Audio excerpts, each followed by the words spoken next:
Nós estamos aqui na Secretaria de Turismo de Urubici e o Luiz, que nos recebeu muito bem, por sinal, vai nos contar agora um pouquinho sobre a história de Urubici, a colonização aqui da região.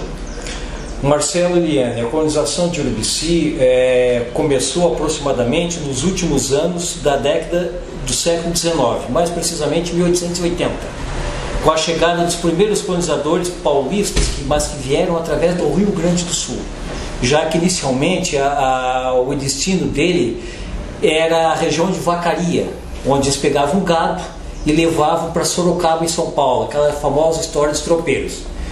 E mais ou menos nessa época que eu te falei, um grupo deles resolveu vir colonizar Santa Catarina. Inicialmente se fixaram em São Joaquim da Costa da Serra e depois um grupo resolveu seguir em frente e veio chegar até o nosso município, onde hoje está o povoado de Campestre. Ali se iniciou a primeira povoação de Urubici. E após esse contato inicial veio um número maior, também todos de colonizadores brasileiros de origem portuguesa.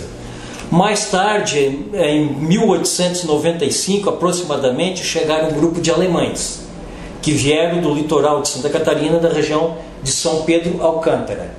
Em seguida, por volta de 1900, 1902, já veio um grupo de italianos seguindo o mesmo trajeto feito pelos alemães e também se fixaram aqui em Urubici. O último grupo de imigrantes a chegar foi mais ou menos já em 1920, foram os imigrantes da Letônia. Com a invasão desse país pelas forças soviéticas, da então União Soviética, por Stalin, eles vieram um grupo muito grande para o Brasil, inicialmente para a região que a gente hoje compreende o município de Orleans. Mas como os descendentes deles nos falaram, ali é uma região muito quente. Como Urubici tem as temperaturas mais baixas do país, registrado em todo o seu município, então o clima lembra mais a Letônia, eles subiram a serra e se fixaram aqui. Os afrodescendentes e os indígenas eram em um número menor, mas também foram tão importantes quanto os colonizadores europeus. E esses africanos, eles vieram quando para cá? Quando foi a... Mais ou menos também no final, eu estou dizendo mais ou menos porque não há um registro bem certo da chegada deles, mas também no final do século XIX. Alguns eram escravos, outros já descendentes de escravos que vieram da região colonizada pelos açorianos na Grande Florianópolis. E hoje eles preservam alguma cultura, alguma manifestação cultural de alguma dessas colonizações? Ou uma mistura entre elas? Qual? Os negros, eles estão localizados num povoado chamado Espírito Santo, que fica na divisa dos municípios de Urubici e Rio Rufino. Ali eles mantêm toda uma tradição presente muito nos quilombolas lá do Nordeste. E dos europeus, o mais organizado, que mantém tudo mais tradicional, são os netos.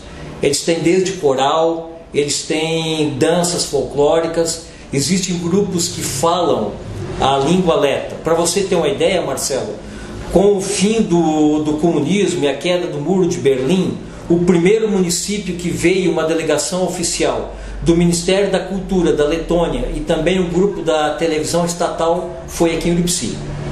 A gente teve a oportunidade de conversar com turistas letos que não falavam nem inglês, porque durante muito tempo eles foram reprimidos. As correspondências mantidas entre o pessoal de Urubici e de outros municípios do Brasil e seus parentes e amigos da Letônia eram todos censurados. Lá primeiro os censores soviéticos abriam as cartas, liam e depois entregavam para o destinatário. Mas com tudo isso eles não perderam nem a cultura e muito menos a religião. E essas manifestações ainda podem ser vistas hoje?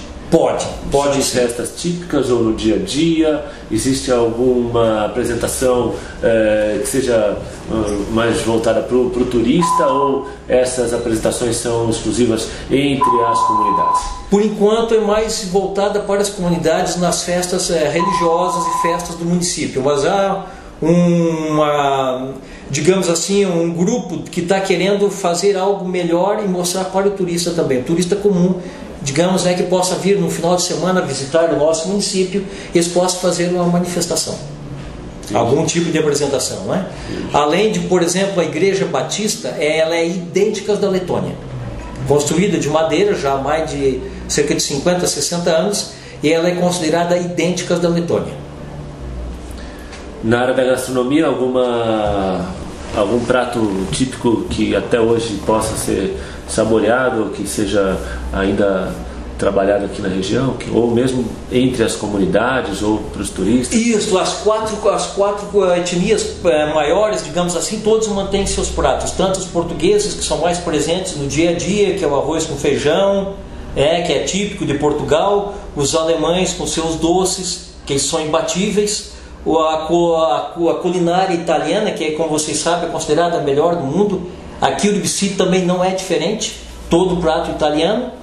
E os letos, que também com a sua tradicional culinária, eles também mantêm. Isso nós podemos dizer que a culinária é também uma manifestação cultural muito presente das quatro etnias aqui em Urubici. E onde podem ser saboreados esses pratos? Em diversos estabelecimentos aqui, como por exemplo o restaurante Tradição, o restaurante A Taberna, o Café Mel, a chocolateria, a pizzaria Cor da Fruta, todos eles têm algum prato típico de colonização europeia. E o restaurante Vale da Neblina, ele está se especializando num prato que é típico português, é como se fosse uma paella serrana.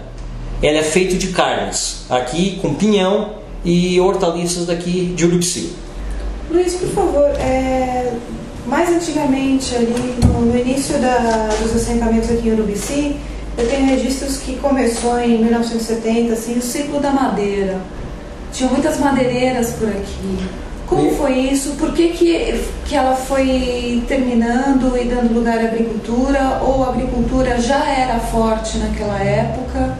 Como que isso foi evoluindo? Olha, o ciclo da madeira, na verdade, ele começou no final dos anos 50. O auge dele foi nos anos 60 e 70, quando só em Urubici eram 52 serrarias, a grande maioria trabalhando dia e noite.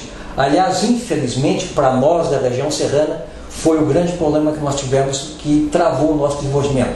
Até porque essas grandes empresas de Santa Catarina e do Rio Grande do Sul, eles devastaram a nossa região e foram investir no litoral.